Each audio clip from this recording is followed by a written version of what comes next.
Hey DIYers, for some reason I cannot toss aluminum cans, plastic containers, and that brown craft paper that comes as a packing material instead of bubble wrap. And by the way, huge shout out to those companies that use the brown paper instead of the plastic bubble wrap. Well, today on Make Your Mark, we are making jewelry out of tin cans, and though it's been done 1,000 times before, we are actually going to print on those tin cans with my gel press. And if you have an entrepreneurial spirit, this could make you some extra cash this summer at a craft market. But at the very least, you will have some cool jewelry to show off your mad DIY skills. As usual, I will leave links to everything I used in the description below. Don't forget to thumbs up if you like this video and leave me a comment if you have a question about this project or you just want to pop in and say hello, because you know how much I bug you to pop in and say hello. Are you ready? Let's make some tin can jewelry.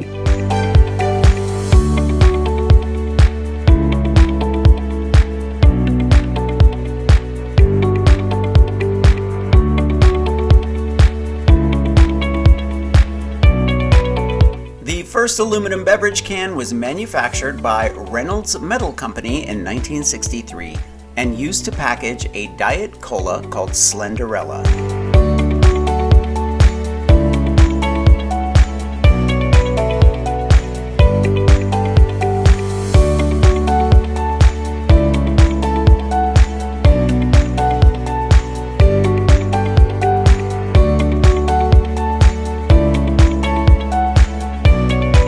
The first commercial beer available in cans began in 1935 in Richmond, Virginia.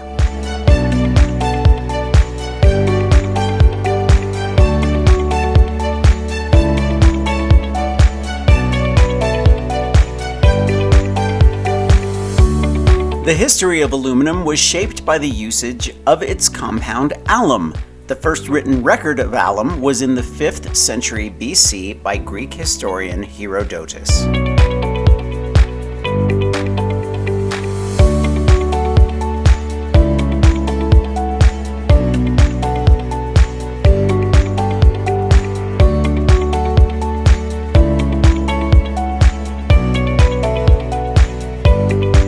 Aluminum is one of the most cost-effective materials to recycle.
I'm going to leave a link to everything I used for this project in the description below. Thumbs up if you like this video, leave me a comment, and I will get back to you. Subscribe to my channel if you haven't already, and press that notification bell so that you know I have a new video.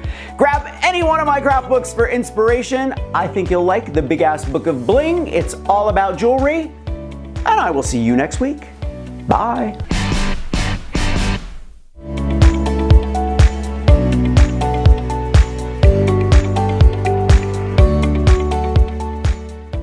And if you have an And if you have an entrepreneurial spirit, this might make you some extra cash this market. And if you have an entrepreneurial spirit, that's really hard to say.